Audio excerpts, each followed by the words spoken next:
میں میجر 5 سوال آپ کو بتاتا ہوں جو میرے مین ہیں. اگر ان 5 سوالوں کا بھی مجھے کوئی سیٹسفائیڈ جواب دے دیتا ہے تو میں اسلام کو واپس قبول کر لوں گا. وہ کہتا ہے کہ اگر اللہ چاہے تو ساری دنیا کو ایمان میں داخل کر دے, تو کیا آپ اب بھی انہیں مجبور کریں گے کہ وہ ضرور ایمان لے آئے؟ تو یہاں پہ کلیئر بتا رہا ہے کہ اللہ نہیں چاہتا کہ ساری دنیا ایمان میں داخل ہو جائے. اگر وہ ایسا چاہتا تو ساری دنیا ایمان لے آتی. تو وہ پھر کس طریقے سے اپنی مسلم قوم کو یہ حکم دے گا کہ تم لوگوں کے ساتھ جنگ کرو جب تک وہ اسلام قبول نہ کر لیں؟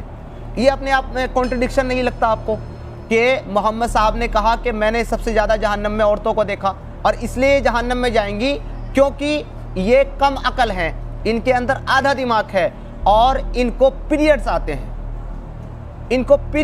ہیں منتھلی, اس لیے یہ جہنم میں جائیں گی. ان کو کہتا ہے کہ عورتوں کی عقل آدھی, عورتوں کا جائیداد میں حصہ آدھا, عورتوں کو امیر نہ بناؤ. جس کنٹری, جس ملک اور جس جگہ کی بادشاہ رولر ایک وومن ہوگی وہ تباہ اور برباد ہو جائے گا. جو آدمی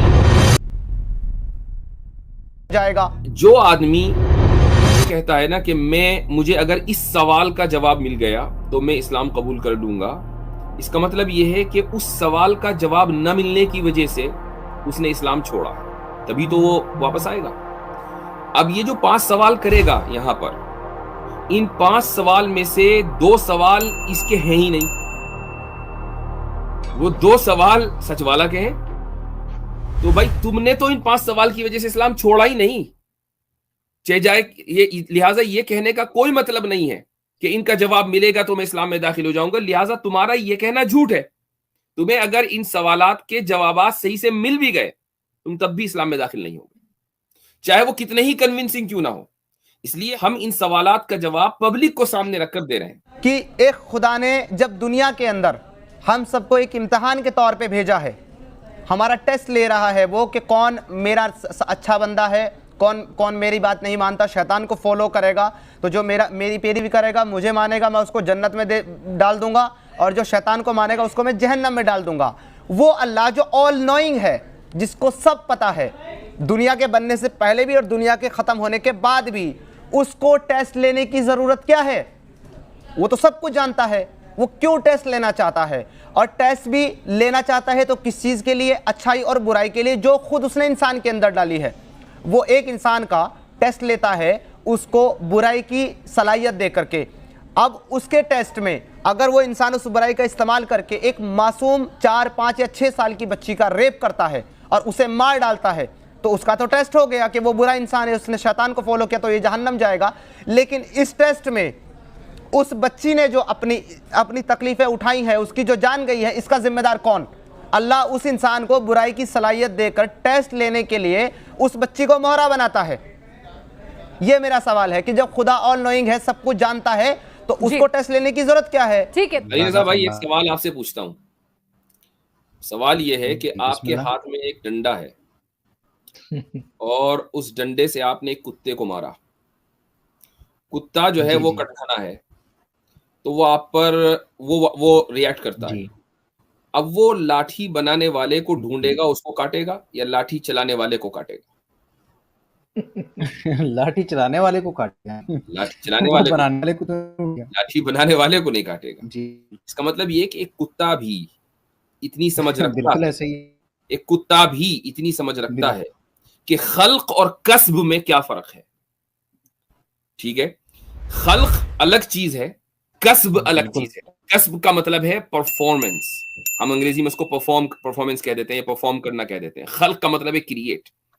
لاٹھی جس نے کریٹ کی قصور اس کا نہیں ہے, لاٹھی جس نے چلائی کتے کی نظر میں قصور اس کا ہے. تو کتا بھی اتنی عقل رکھتا ہے کہ وہ خلق اور کسب کے درمیان فرق سمجھ سکے, لیکن مرتد اتنی عقل نہیں رکھتا. یہ عجیب بات ہے. یعنی کیا مرتد کی عقل کتے سے بھی گئی گزری ہے؟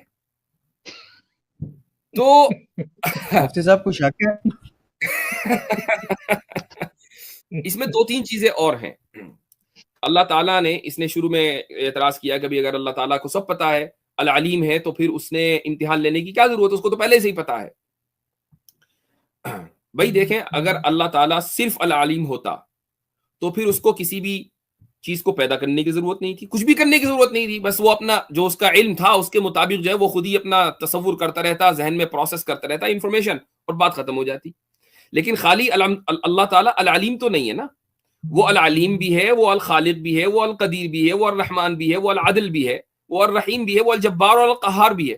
اس کی تمام صفتوں کا مظاہرہ ہونا, اس کی تمام صفتوں کا اظہار ہونا وہ ضروری ہے. اگر خالی اللہ تعالیٰ العلیم ہوتا اور صرف اس کی صفت علم کا اظہار ہوتا تو کسی بھی چیز کی تخلیق کی ضرورت نہیں تھی. لیکن چونکہ وہ الخالق بھی ہے اس لیے تخلیق ہوئی. وہ چونکہ العدل بھی ہے, یعنی وہ انصاف قائم کرنے والا بھی ہے, تو انصاف قائم کرنے کے لیے ضروری ہے کہ اچھائی بھی موجود ہو اور برائی بھی موجود ہو, اور اچھائی کے حق میں اور برائی کے خلاف فیصلہ دیا جائے, تبھی انصاف ممکن ہے, اس کے بغیر انصاف ممکن نہیں ہے. زبردست زبردست ماشاءاللہ زبردست. تو اگر ہم یہ کہیں کہ نہیں اللہ تعالیٰ کو صرف اپنی ایک صفت کے اوپر کے اظہار کی ضرورت تھی, صرف صفت علم کا اظہار کر دیتا, مزید کسی صفت کے اظہار کی ضرورت نہیں تھی, تو اللہ تعالیٰ بخیل بن جاتا. اور بخل عیب ہے اور اللہ تعالیٰ تمام عیب سے پاک ہے, اس لیے اللہ کی تمام صفات کا اظہار ضروری ہے. جب تمام صفات کا اظہار ضروری ہے اور ان تمام صفات کے اندر خلق بھی ہے, تکوین بھی ہے, عدل بھی ہے, انصاف بھی ہے, وغیرہ وغیرہ, تو اس دنیا کے اندر شر اور خیر, اچھائی اور برائی, ان دونوں کا ہونا از حد ضروری ہے. لیکن اچھائی اور برائی کو پیدا کرنا یہ برا نہیں ہے, برائی کو اختیار کرنا برا ہے اور اچھائی کو اختیار کرنا اچھا ہے. کیا آپ نے کبھی کسی بندوق بنانے والے سے سوال کیا کہ بندوق کیوں بنائی؟ ہمیشہ سزا اس کو دی جاتی ہے کہ جس نے بندوق چلائی. بندوق بنانے والے کو سزا نہیں دی جاتی کہ اس نے بندوق کیوں بنائی, کیونکہ اس بندوق کو اچھے کام کے لیے بھی استعمال کیا جا سکتا ہے, برے لوگوں کی کام کھینچائی کے لیے. جنگ میں اگر آپ دشمن پر آپ کے اوپر حملہ آور ہے تو آپ کو بندوق چاہیے, بندوق چلانا اس وقت آپ کے لیے ضروری ہے, فرض ہے آپ کے اوپر کہ آپ بندوق چلائیں. تو کیا دنیا میں ایسی کوئی عدالت دیکھی ہے کہ قاتل کو پیش کیا گیا, اس نے کہا بھائی بندوق ہی نہ بنی ہوتی تو میں کہاں چلا لیتا, لہٰذا بندوق چلانے والے کو پکڑو اور اس کو گرفتار کرو؟ تو یہ ایسا ہی ہے کہ یہ مثال دے رہا ہے ریپسٹ کی اور اس کا ذمہ دار بنا رہا ہے اللہ تعالیٰ کو. تو یہ ایسا ہی ہوا جیسا کہ قاتل یہ کہے کہ بندوق بنانے والے کو پکڑو, میرا کوئی جرم نہیں ہے. تو یہ بیسک لاجک, بیسک جو کامن سینس ہے, بیسک ریشنالٹی جو ایک بچے کے لیول پر, بلکہ میں نے کتے کی جو مثال دی, جانور کے لیول کی جو ریشنالٹی ہے وہ مرتد کے اندر نہیں ہوتی ہے. یعنی مفتی صاحب ہم سمیر کو پکڑنے لگیں تو سمیر کہے مجھے نہ پکڑو, میرے والدین کو پکڑو. جی سب سے مین کہ ایک خدا, ایک خالق کائنات جس نے ساری دنیا کو بنایا ہے, کافر بھی اسی نے بنائے ہیں, مسلم بھی اسی نے بنائے ہیں, جیوز بھی اسی نے بنائے ہیں, کرسچن بھی اسی نے بنائے ہیں. وہ اپنی کتاب کے اندر یہ کہتا ہے کہ سورہ یونس سورہ نمبر 10 آیا نمبر 99, وہ کہتا ہے کہ اگر اللہ چاہے تو ساری دنیا کو ایمان میں داخل کر دے, تو کیا آپ اب بھی انہیں مجبور کریں گے کہ وہ ضرور ایمان لے آئے؟ تو یہاں پہ کلیئر بتا رہا ہے کہ اللہ نہیں چاہتا کہ ساری دنیا ایمان میں داخل ہو جائے. اگر وہ ایسا چاہتا تو ساری دنیا ایمان لے آتی.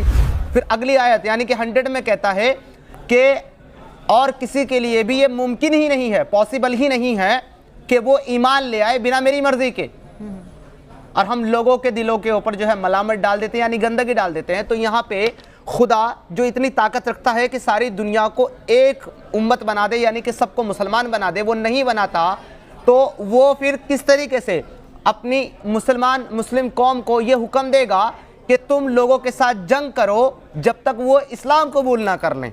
یہ اپنے آپ میں کنٹرڈکشن نہیں لگتا آپ کو؟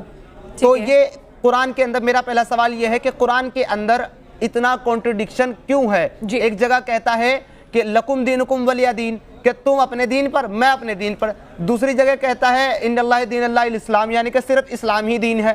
تو اب کہا جائے گا جو اپنے دین پر ہے اس کا بھی دین اسلام, جو میرے دین پر ہے اس کا بھی دین اسلام, تو دونوں کو آنا وہی ہے. Contradiction again. پہلا اعتراض تو سورہ یونس کی آیت نمبر 99 کو لے کر ہے کہ اللہ تعالیٰ فرماتا ہے وَلَوْ شَاءَ رَبُّكَ لَآمَنَ مَنْ فِي الْأَرْضِ كُلُّهُمْ جَمِيعًا, کہ اگر اے محمد صلی اللہ علیہ وسلم آپ کا رب چاہتا تو زمین میں جتنے بھی لوگ ہیں وہ سب کے سب ایمان لے آتے. أَفَأَنْتَ تُكْرِهُ النَّاسَ حَتَّى يَكُونُوا مُؤْمِنِينَ, کیا آپ لوگوں کو مجبور کر رہے ہیں کہ وہ مومن بن جائیں؟ وَمَا كَانَ لِنَفْسٍ أَن تُؤْمِنَ إِلَّا بِإِذْنِ اللَّهِ, کہ کسی نفس کی یہ مجال نہیں ہے کہ وہ اللہ کی اجازت کے بغیر ایمان لے آئے. اب اس آیت پر اس نے یہ اعتراض کیا کہ بھئی اللہ جو خود ہی نہیں چاہتا, وہ خود ہی چاہتا ہے کہ لوگ کافر بنے. یہ اس کے اعتراض کا اصل میں خلاصہ ہے. اس کے دو جواب دیتا ہوں. پہلا جواب نہایت مختصر اور دوسرا جواب تھوڑا تفصیل طلب. پہلا جواب دو لفظوں میں، صرف دو لفظوں میں، اور اس کا کھیل ختم. یہ اس کے اعتراضات ایسے ہیں ہی نہیں کہ ان کو تھوڑا وقت دیا جائے. وہ جواب یہ ہے کہ اللہ تعالیٰ نے اس آیت میں اپنی قدرت کا بیان کیا ہے، رضامندی کا بیان نہیں کیا. یہ بیان قدرت ہے، بیان رضا نہیں ہے. اس کا مطلب واضح ہے کہ اللہ اپنی اس قدرت کو بیان کر رہا ہے کہ اس کی قدرت میں یہ بات ہے، اس کی پاور میں یہ بات ہے کہ وہ تم سب کے سب کو مومن بنا دے، جس طریقے سے اس نے اس پاور کا اظہار ملائکہ میں کیا ہے کہ تمام ملائکہ کو مومن بنایا ہے، تو تمام انسانوں کو بھی بنا سکتا تھا. لیکن اس نے اس قدرت کا اظہار یہاں انسانوں میں نہیں کیا، ایک عظیم تر مقصد کی وجہ سے. اس کا مطلب یہ نہیں ہے کہ جو آدمی کافر بنا ہے اس کے کفر پر اللہ راضی ہے. تو یہ بیان قدرت ہے، بیان رضا نہیں ہے. یہ دو لفظوں میں جواب ہوا. دوسرا جو جواب ہے وہ تھوڑا سا تفصیل طلب ہے، اور وہ یہ ہے کہ بہت سے مرتد ہیں، مشرک ہیں، ان کو یہ بڑا ذہن میں آتا ہے کہ بھئی اللہ تعالیٰ نے قرآن میں کہا ہے کہ ہدایت اس کے ہاتھ میں، ہدایت دینے والا وہی ہے، یہدی من یشاء یضل من یشاء، جس کو چاہتا ہے گمراہ کر دیتا ہے، جس کو چاہتا ہے ہدایت دے دیتا ہے. تو جب اللہ ہدایت دینے والا ہے اور اگر مجھے ہدایت نہیں ملی، سامنے والا کہتا ہے، تو اس کا مطلب یہ کہ اللہ نے ہدایت نہیں دی، تو میرا قصور کہاں ہوا؟ تو اس کا جواب دراصل دو تین آیتیں میں پڑھ کر سنانا چاہوں گا. جو لوگ نیرو مائنڈڈ ہوتے ہیں وہ اس چیز کو نہیں سمجھ سکتے، چونکہ وہ اپنے نیرو لینسز سے صرف ایک آیت کو دیکھ رہے ہوتے ہیں، اس مضمون کی ساری آیتوں کو وہ نہیں جانتے یا نہ جاننا چاہتے. سورہ نساء کی آیت نمبر 115 اللہ تعالیٰ فرماتا ہے وَمَن يُشَاقِقِ الرَّسُولَ مِن بَعْدِ مَا تَبَيَّنَ لَهُ الْهُدَى وَيَتَّبِعْ غَيْرَ سَبِيلِ الْمُؤْمِنِينَ نُوَلِّهِ مَا تَوَلَّى وَنُصْلِهِ جَهَنَّمَ. اللہ فرماتا ہے کہ جو رسول کی خلاف ورزی کرے بعد اس کے کہ ہدایت اس کے سامنے واضح ہو چکی، ہدایت بالکل واضح ہو چکی، حق کیا ہے واضح ہو چکا، برائی کیا ہے واضح ہو چکی، اچھائی کیا ہے یہ بات واضح ہو چکی، اس کے باوجود بھی رسول کی مخالفت کر رہا ہے اور مؤمنوں کے راستے کے علاوہ دوسرے راستے پر چل رہا ہے. نُوَلِّهِ مَا تَوَلَّى، ٹھیک ہے جس طرف جا رہا ہے ہم اس کو اس طرف جانے دیں گے، وَنُصْلِهِ جَهَنَّمَ، اور اس کو جہنم میں اس طرح لے کر جائیں گے. تو جس طرف وہ جا رہا ہے اس کو جانے دیں گے، ہاتھ پکڑ کر اس کو صحیح راستے پر نہیں لائیں گے. یہ مطلب ہے گمراہ کرنے کا. بھائی وہ راستہ آپ نے خود چنا ہے رسول کی مخالفت کر کے، حق واضح ہو جانے کے بعد باوجود باطل کا راستہ آپ نے خود چنا ہے. پھر کیوں آپ اللہ سے یہ چاہتے ہیں کہ اللہ آپ کا ہاتھ پکڑ کے سیدھے راستے پر لے کر آئے، جبکہ برے راستے اور غلط راستے کا انتخاب آپ نے خود کیا. اچھا، سورہ اللیل میں اللہ تعالیٰ نے ہدایت کی چند شرطیں بیان کی ہیں، اور میں اس کو ایک مثال سے سمجھانا چاہوں گا. دیکھیے مثلاً ہمارے علی رضا بھائی، آپ چونکہ پاکستان میں ہیں، مجھے نہیں پتا کون سے شہر میں، لیکن سمجھ لیں آپ، مان لیں آپ لاہور میں بیٹھے ہوئے ہیں. اب لاہور سے ایک سڑک جا رہی ہے اسلام آباد اور دوسری سڑک جا رہی ہے کراچی. آپ کو جانا ہے اسلام آباد، تو جب اسلام آباد جانا ہے تو اسلام آباد ہی کی سڑک پہ تو جائیں گے. بے شک ایسا ہی اگر آپ کراچی کی سڑک پر گاڑی دوڑا دیں اور ہو یہ کہ نہیں جی پہنچوں گا تو میں اسلام آباد ہی، نہیں پہنچیں گے، ایسا کبھی نہیں ہوگا. پہنچیں گے آپ کراچی، اسلام آباد نہیں پہنچیں گے. لیکن باوجود ہے کہ آپ غلط راستے پر ہیں، لیکن راستے کی سہولتیں آپ کو ملیں گی. آپ کی گاڑی دوڑے گی بھی چونکہ سڑک بنی ہوئی ہے، آپ کو راستے میں پیٹرول بھی ملے گا، آپ کو راستے میں بھوک لگی ہے تو ریسٹورینٹس بھی آئیں گے، جگہ جگہ رکنے کی جگہ بھی ہوں گی، نماز پڑھنے کا وقت ہوگا تو نماز بھی پڑھ لیں گے. تو تمام راستے کی جو سہولتیں ہیں وہ کراچی کے راستے پر بھی ہیں، اگرچہ راستہ غلط ہے. اسی طریقے سے اللہ تعالیٰ فرماتا ہے کہ فَأَمَّا مَنْ أَعْطَى وَاتَّقَى وَصَدَّقَ بِالْحُسْنَى فَسَنُيَسِّرُهُ لِلْيُسْرَى. اللہ نے 3 شرطیں بیان کی ہیں. پہلی شرط کہ جو آدمی دے، خدا کے راستے میں دے، اعطا، واتقا، خدا سے ڈرے، وصدق بالحسنى، اور اچھائی کو قبول کرنے کا جگر رکھے. اچھائی آ گئی تو اچھائی کو قبول کرے، تو ہم اس کے لیے یسرا یعنی آسانی کا راستہ آسان کر دیتے ہیں، جنت کا راستہ آسان کر دیتے ہیں. اچھا، اس کے بعد آگے کیا فرماتا ہے؟ وَأَمَّا مَن بَخِلَ وَاسْتَغْنَى وَكَذَّبَ بِالْحُسْنَى. کہ جو آدمی بخل کرتا ہے یعنی بھلائی کے کاموں میں خرچ نہیں کرتا، واستغنا اپنے آپ کو خدا سے بے نیاز قرار دے دیتا ہے، اور کذب بالحسنی بھلائی کا انکار کرتا ہے، تو ہم اس کے لیے جو برائی کا راستہ ہے فسنیسرہ للعسرہ، جو برائی کا راستہ ہے وہ آسان کر دیں گے۔ اب آپ کراچی کے راستے پر ہیں، جانا آپ کو اسلام آباد ہے، راستہ وہ بھی آپ کے لیے آسان ہے، حکومت نے بنا رکھا ہے، روڈ کی تمام سہولتیں آپ کو وہاں موجود ملیں گی، لیکن اگر آپ صحیح راستے پر ہوں گے اسلام آباد کے تو وہ راستہ بھی آپ کے لیے آسان حکومت نے کر رکھا ہے، بہترین راستہ بنا رکھا ہوگا، اور جناب راستے کی تمام سہولتیں موجود ہیں، پیٹرول ادھر بھی ملے گا ادھر بھی ملے گا آپ کی گاڑی کو۔ یہ دراصل ہدایت اور ضلالت کا کانسیپٹ ہے کہ تم آگے بڑھو گے ان شرطوں کے ساتھ تو صحیح راستے پر تمہیں ڈال دیا جائے گا اور راستے کی سہولتیں تمہیں دے دی جائیں گی، اور تم اگر غلط راستے پر خود چلو گے تو اس راستے کی سہولتیں بھی تمہیں دی جائیں گی، یہ نہیں ہوگا کہ وہ راستہ تمہارے لیے بلاک کر دیا جائے گا۔ یہ ہدایت اور ضلالت کا مختصر سا کانسیپٹ ہے۔ ایک آیت اور سنانا چاہوں گا، سورہ محمد کی آیت نمبر 17، اللہ تعالیٰ فرماتا ہے والذین اہتدوا زادہم ہدی وآتاہم تقواہم، کہ جو لوگ ہدایت قبول کرنا چاہیں، جو لوگ ہدایت قبول کرتے ہیں، زادہم ہدی، اللہ ان کو ہدایت دیتا ہے۔ بھائی جب آپ ویزا اپلائی نہ کریں گے کسی ملک کا تو ویزا ملے گا کیوں؟ ویزا اپلائی کرو، پاسپورٹ بناؤ، ویزا ملے گا۔ آپ ایمبیسی میں نہیں پہنچے، آپ نے پاسپورٹ نہیں بنوایا، اپنے گھر میں بیٹھے رہیں اور خواب دیکھیں کہ جی سعودی عرب جو ہے مجھے ویزا دے گا اور مجھے جاب ملازمت مل جائے گی اور مجھے اپنے یہاں بلا لے گا، نہیں ہوگا ایسا۔ پاسپورٹ بنوائیے، ایمبیسی میں جائیے، لائن لگائیے، اس کے بعد ویزا نہ ملے پھر بتائیں۔ تو اللہ تعالیٰ کا ویزا ہر ایک کے لیے ہے، لائن لگانا شرط ہے۔ بے شک جی، ماشاءاللہ بہت خوبصورت وضاحت فرما دی کہ جب آپ یہ کہتے ہیں کہ اسلام کے اندر وومنس کو، عورتوں کو برابری کا حصہ دیا جاتا ہے، ان کو عزت دی جاتی ہے، ان کے پیروں کے نیچے جنت ہے، ایسا بتایا جاتا ہے، تو وہی قرآن یہ کیوں کہتا ہے، اور وہی کتاب وہی اسلام یہ کیوں کہتا ہے کہ محمد صاحب نے کہا کہ میں نے سب سے زیادہ جہنم میں عورتوں کو دیکھا، اور اس لیے جہنم میں جائیں گی کیونکہ یہ کم عقل ہیں، ان کے اندر آدھا دماغ ہے اور ان کو پیریڈز آتے ہیں، ان کو پیریڈز آتے ہیں منتھلی، اس لیے جہنم میں جائیں گی۔ تو جو چیز خود ان کو خدا نے دی ہے، جو اللہ نے دی ہے ان کو چیزیں، وہ اس کی وجہ سے جہنم میں ڈال دی جائیں گی۔ تو اتنا زیادہ جو ہے ان کو دباتا کیوں ہے اسلام؟ ان کو کہتا ہے کہ عورتوں کی عقل آدھی، عورتوں کا جائیداد میں حصہ آدھا، عورتوں کو امیر نہ بناؤ۔ جس کنٹری، جس ملک اور جس جگہ کی بادشاہ، رولر ایک وومن ہوگی وہ تباہ اور برباد ہو جائے گا۔ یہ ساری باتیں آپ کو اسکرپچر کے اندر ملے گی، اور پھر کہتے ہیں کہ ہم نے وومن کو برابر کا حصہ دیا ہے اور اس کو عزت دی ہے۔ علی رضا بھائی میں ایک اعلان کرنا چاہوں گا، جی جی بالکل، جو اعتراض اس نے کیا ہے اگر یہ اعتراض ثابت کر دے میں اسٹریم کرنا چھوڑ دوں گا۔ بہت زبردست مفتی صاحب، اس سے زیادہ اچھی بات اور کون سی اس کے لیے ہو سکتی ہے؟ میں نے خود یہ سوچا کہ اس بنیاد پہ جو اس نے کہا ہے کہ رسول اللہ نے فرمایا، اور قرآن کا بھی تھوڑا سا حوالہ دیکھیں، اینڈ پہ اس نے لفظ اسکرپٹ بول کے اس کو کور کرنے کی کوشش کی، یہ لکھا ہوا ہے کہ حیض کی وجہ سے، استغفر اللہ، حیض کی وجہ سے یا ان کی عقل دی اس وجہ سے عورتیں جہنم میں جائیں گی، اگر یہ ثابت کر دے تو میں کبھی بھی لائیو اسٹریم نہیں کروں گا، کوئی بھی اسٹریم نہیں کروں گا، ویڈیو ختم ہو جائے گی میری، چینل ڈیلیٹ کر کے گھر بیٹھوں گا میں، اگر یہ ثابت کر دے۔ مفتی صاحب دفع کرے ہی چول کو، اس نے کیا ثابت کرنا ہے؟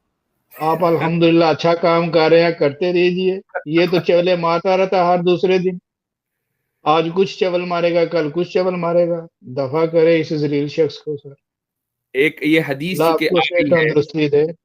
یہ حدیث آ گئی ہے تو اس حدیث کا میں ترجمہ کر دوں لوگوں کے سامنے، ویسے اس کی ضرورت نہیں ہے۔ یہ حدیث ہے، بخاری میں بھی ہے، مسلم میں بھی ہے۔ رسول اللہ صلی اللہ علیہ وسلم نے ایک موقع پر عورتوں میں خطاب کیا، تقریر کی، اور وہاں عورتوں سے کہا کہ یا معشر النساء تصدقنا، عورتوں زیادہ سے زیادہ صدقہ دو، تصدقنا، وَأَكْثِرْنَ مِنَ الْإِسْتِغْفَارِ، اور زیادہ سے زیادہ استغفار کرو، استغفر اللہ کہو، اپنے گناہوں کی معافی مانگو، استغفار کرو۔ کیوں؟ آگے کا فَإِنِّي رَأَيْتُكُنَّ أَكْثَرَ أَهْلِ النَّارِ، میں نے جہنم میں زیادہ تم لوگوں کو دیکھا ہے، یعنی عورتوں کو دیکھا ہے، عورتوں کی تعداد زیادہ دیکھی ہے۔ تو ایک عورت نے کہا کہ یا رسول اللہ، ایک دم بیچ میں ایک عورت کھڑی ہوئی اور اس نے سوال کیا، یا رسول اللہ ہمارا کیا قصور ہے کہ ہم جہنم میں ہماری تعداد زیادہ ہوگی؟ یہ ہے وہ فریڈم آف ایکسپریشن. آج ذرا کسی مقرر کو بیچ میں کوئی روکے دکھائے. رسول اللہ صلی اللہ علیہ وسلم کو روکا ایک عورت نے اور کہا کہ کیا قصور ہے ہمارا, اور جینیوئن سوال تھا. آپ صلی اللہ علیہ وسلم نے اس سوال کو ایڈریس کیا اور کہا کہ تکثرن اللعن وتکفرن العشیرہ, تم لعنتیں بہت زیادہ بھیجتی ہو اور تم شوہر کی نافرمانی بھی زیادہ کرتی ہو. یعنی عورتیں, عام عورتوں کو کہا کہ عورتوں میں یہ بیماری زیادہ ہوتی ہے کہ شوہر کی نافرمانی, ناشکراپن, اور ایک مثال کے طور پر یہ بھی کہا ایک روایت میں یہ ہے کہ اگر مثلا مرد اگر کسی عورت کے ساتھ حسن سلوک کرے پوری زندگی بھی, اور ایک مرتبہ اگر کوئی غلطی کر دے تو عورت بعض مرتبہ یہ کہتی ہے کہ بھئی میرے ساتھ تو پوری زندگی بہت برا سلوک ہوا. تو یہ چیز ایسی ہے کہ جو عورتوں میں بڑی کامن ہے. تو یہ جو ناشکراپن ہے یہ وجہ ہے عورتوں کے جہنم میں زیادہ جانے کی. اور اسی طریقے سے کثرت لعنت یعنی زبان کی خرابی. لیکن کیا رسول اللہ صلی اللہ علیہ وسلم نے عورتوں کو یہ حل نہیں بیان کیا کہ وہ اپنی استعداد کو کم کر سکتی ہیں؟ اسی حدیث میں یہ حل بھی بیان کر دیا. یہ نہیں کہا کہ اب یہ طے ہو چکا کہ تمہیں جانا ہے.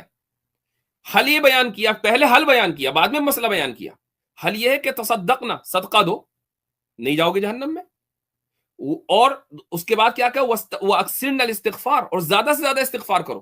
جو عورت صدقہ دے گی, جو عورت زیادہ سے زیادہ استغفار کرے گی, وہ جہنم میں کیوں جائے گی؟ ٹھیک ہے اس کی زندگی کے اندر بہت سے گناہ ہوں گے, ہر انسان گناہ کرتا ہے, لیکن اس کے گناہ کا پھر جب اس نے استغفار کر لیا تو وہ گناہ معاف ہو گئے, اب وہ جہنم میں نہیں جائے گی.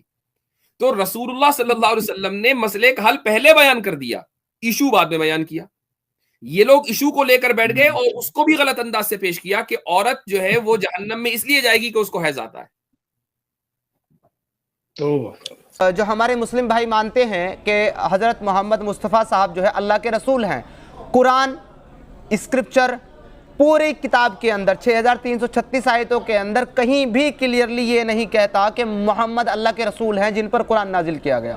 پوری کتاب میں کہیں نہیں کہتا, لیکن لوگوں کا ایمان ہے, لوگوں کا یقین ہے. اب یہ ایمان اور یہ یقین کہاں سے ہے جب آپ ثابت نہیں کر سکتے کہ محمد اللہ کے رسول ہیں؟ اگر کوئی یہ ثابت کر دے مجھے اسکرپچر سے کہ محمد اللہ کے رسول ہیں تو میں اسلام قبول کر لوں گا. اچھا علی بھائی, یہ سوال ان کا اپنا ہے یا کسی اور کا بنایا ہوا ہے؟ کسی اور کا بنایا ہوا. تو اس غیر محترم شخصیت کا نام بھی ذرا لے دیا جائے کہ جس کا سوال بنایا ہوا ہے. جی یہ سچ والا جی کا بنایا ہوا سوال ہے. یہ سچ والا کا بنایا ہوا سوال ہے. تو اور یہ کہہ رہا ہے کہ میرے اس سوال کا جواب دے دیا جائے تو میں اسلام قبول کر لوں گا. یہ وہ لوگ ہیں جو سوال بھی دوسرے سے چوری کر لیتے ہیں. یعنی ان کی خیانت دیکھیں, ایک دوسرے کے ڈاکے ہاتھ ڈالتے ہیں. یہ تو ایک مرتد دوسرے مرتد کے ہاتھ ڈاکہ ڈال کے اس کا سوال چوری کر کے لے آیا اور جا کر کہہ رہا ہے نیشنل ٹی وی کے اوپر کہ یہ میرا سوال ہے.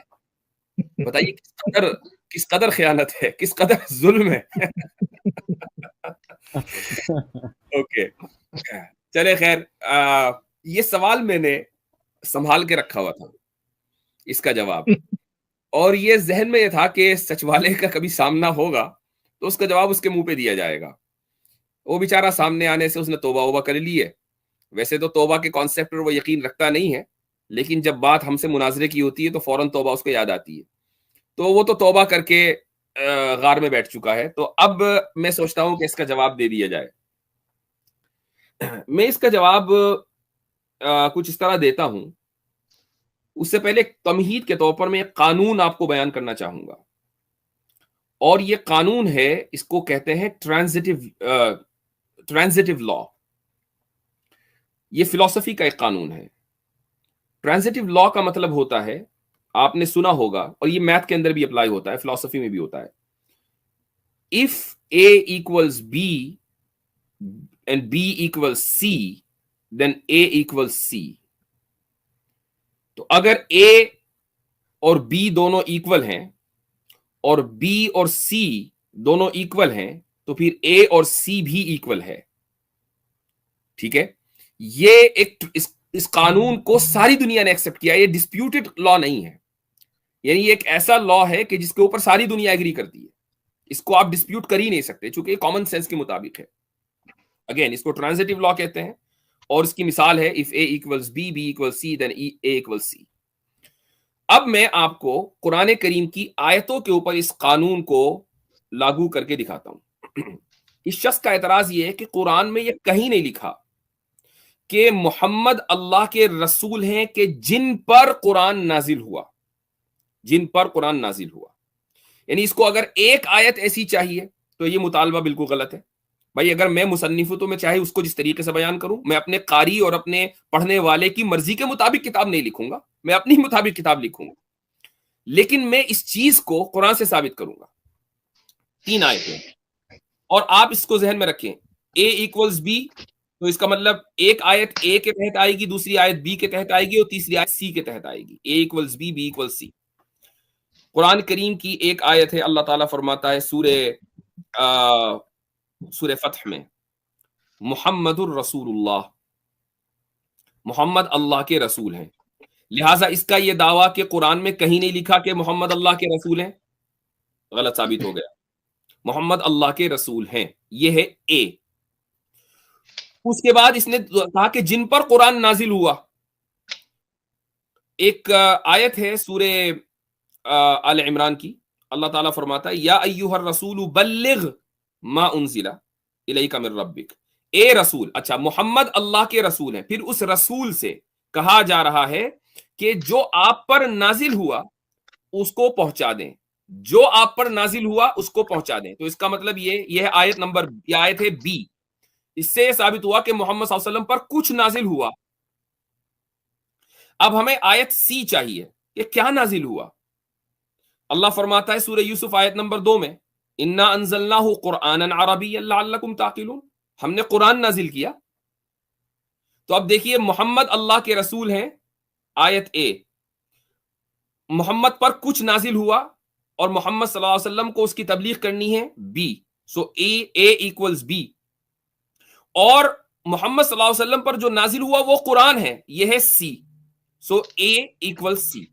تو قرآن کریم کی ان آیتوں کو آپ جب ساتھ میں ملائیں گے تو آپ کو وہی نتیجہ نکلے گا جس کو میں نے ٹرانزیٹو لا کے تھرو بیان کیا ہے کہ محمد صلی اللہ علیہ وسلم اللہ کے رسول ہیں کہ جن پر کچھ نازل ہوا، جو نازل ہوا اس کا نام قرآن ہے. سورہ یوسف کی آیت سے پتہ چلتا ہے. جی ماشاءاللہ، بہت مختصر وقت میں آپ نے مفتی صاحب اس کو ختم کر دیا. یہ تو ایسے کہہ رہا تھا کہ میرے سوالوں کے جوابات کوئی دے نہیں سکتا. میں تو حیران ہوں اس سائیکی سے کہ لوگ سوال رکھتے ہیں اور کہتے ہیں میرے سوال کا کوئی جواب دے ہی نہیں سکتا. ہاں اگر یہ کہتا کہ میں یہ سمجھنا ہی نہیں چاہتا، مجھے جو کوشش کر لے سمجھا لے، میں سمجھوں گا ہی نہیں. یہ سمجھ میں آتی ہے. اور میں پچھلے دنوں میں بھی ایک ایگزامپل دی تھی، اور میں نے ایسی چیزیں دیکھی ہیں کہ بعض دفعہ ایسے لوگ ہیں، فار ایگزامپل ایک اسٹوڈنٹ ہے 10th کا، میٹرک کا، وہ سمجھنے جائے ٹیچر کے پاس اس کو سمجھ نہیں آتا، تو اس کے پاس جاتا ہے، 5ویں کے پاس جاتا ہے، اس کو سمجھ نہیں آتا. یہ تو سمجھ میں آتی ہے بات کہ بندہ یہ کہے کہ مجھے سمجھ نہیں آتی. یہ کہنا کہ میتھ بھی غلط ہے، کوئی سمجھا بھی نہیں سکتا، سمجھانے والے بھی غلط، یہ عجیب بات ہے. آپ ایک چیز سمجھ نہیں آتی، آپ کا مینٹل لیول ہی وہاں پر نہیں ہے. تو اب یہ آن کریں بھائی میرا دماغ خراب ہے، میں نہیں سمجھ پا رہا اس چیز کو. لیکن یہ عجیب بات کرتا ہے کہ یہ سمجھا ہی نہیں جا سکتا، اس سوال کا جواب دیا ہی نہیں جا سکتا. خیر میں اس کی آپ کو یہ اگلا کوشچن اس کا آپ کو بھی سناتا ہوں کہ قرآن کے اندر، پوری کتاب کے اندر، جبکہ یہ کلیم کیا جاتا ہے کہ قرآن جو ہے وہ خدا کا کلام ہے، اس کی کتاب ہے، اس کی بات ہے. پوری قرآن کے اندر اللہ کہیں بھی فرسٹ پرسن تو چھوڑیے، سیکنڈ پرسن بھی نہیں ہے، بلکہ تھرڈ پرسن ہے. وہ کہتا ہے الحمدللہ رب العالمین، یعنی کہ تمام تعریف صرف اللہ کے لیے ہے. جب اللہ ہی کا کلام ہے، وہی کلام کر رہا ہے، تو یہ کون سے اللہ کی بات کر رہا ہے وہ کہ سب تعریف اس کے لیے ہے. اور وہ آگے کہتا ہے الحمدللہ رب العالمین الرحمن الرحیم مالک یوم الدین ایاک نعبد و ایاک نستعین، یعنی کہ تو مجھے سیدھے راستے پر چلا، ان کے راستے پر جن کو تو نے کامیاب کیا، نہ کہ ان کے راستے پر جن کو تو نے برباد کیا یا گمراہ کیا. یہ کون سا اللہ ہے جو خود دوسرے اللہ سے دعا کر رہا ہے کہ تو مجھے سیدھے راستے پر چلا؟ تو یہاں پر اللہ تھرڈ پرسن ہے. اللہ لا الہ الا هو الحی القیوم، کہ اللہ کے سوا کوئی معبود نہیں ہے. اب یہ کون سا خدا ہے جو خود اپنی بات کر رہا ہے اپنی ہی کتاب کے اندر؟ پوری کتاب کے اندر اللہ تھرڈ پرسن ہے، تو یہ فرسٹ بھی نہیں. ایسا ہے، ایک تو ہوتی ہے چوری جو ہے وہ ہوتی ہے رات کے اندھیرے میں، کوئی آدمی سو رہا ہو. ایک ہوتا ہے ڈاکہ ہوتا ہے دن کے اجالے میں اور سامنے والا موجود ہے اس کی موجودگی میں. یہ سوال کے اوپر ڈاکہ ڈالا گیا ہے, چوری نہیں کی گئی اس سوال کی, باقاعدہ سچوالا کے اس اعتراض کے اوپر ڈاکہ ڈال کے اس سوال کو اپنایا گیا ہے, اور اس کے بعد اس سوال کو جو ہے نیوز نیشن کے اس پروگرام میں رکھا گیا ہے. بھائی میں کیا کہوں اس کے جواب میں صرف اتنی بات کہنا چاہوں گا کہ جب میری ڈیبیٹ ہوئی تھی سچوالا سے, وہ ڈیبیٹ اسی موضوع پر ہوئی تھی کہ اللہ تعالیٰ فرسٹ پرسن ہے یا نہیں ہے قرآن میں. تو میں نے اس وقت ایک بات کہی تھی, سچوالا کو چیلنج دیا تھا, اور وہ چیلنج صبح قیامت تک ہے کہ بھائی یونانی میں, بھوٹانی میں, عبرانی میں, سریانی میں کسی بھی زبان میں آپ یہ ثابت کر دیں کہ متکلم کے کلام ہونے کے لیے متکلم کا فرسٹ پرسن ہونا ضروری ہے, تو میں ہار مان لوں گا. تو وہ چیلنج آج بھی زندہ ہے, وہ چیلنج آج بھی موجود ہے. لیکن یہ ڈھیٹ آدمی کس حد تک ڈھیٹ ہے, اس نے کہا چلیں یہ میں نیوز نیشن بیٹھا ہوں, یہاں پر لوگ یہ نئی بات تو میں یہاں پر رکھتا ہوں کہ دیکھیں میں نے کون سی چیز نکالی. تو سر ان کا نا مفتی صاحب وہی ہے کہ میں نے تو مداری دیکھے ہیں کہ وہ کہتے ہیں میں سانپ نکالوں گا, بس نا میں سانپ نکالنے لگا ہوں, وہ لوگوں سے چندہ بھی اکٹھا کرتے ہیں 10-10 20-20 روپے, لوگ وہاں پہ چکتے رہتے ہیں کہ نکالے سانپ نہیں نکالے گا, یہاں تک کہ بچائے مایوس ہو کے بار بار نکل جاتے ہیں کہ یار اس کا تو سانپ ہی نہیں نکل رہا. یہ بھی یہی کام کر رہا ہے کہ باتیں ایسی کر رہا ہے جو بعد میں اس کو خود بھی پتا ہے کہ اس کے پاس سانپ ہے نہیں, یہ لوگوں کو دکھا دے.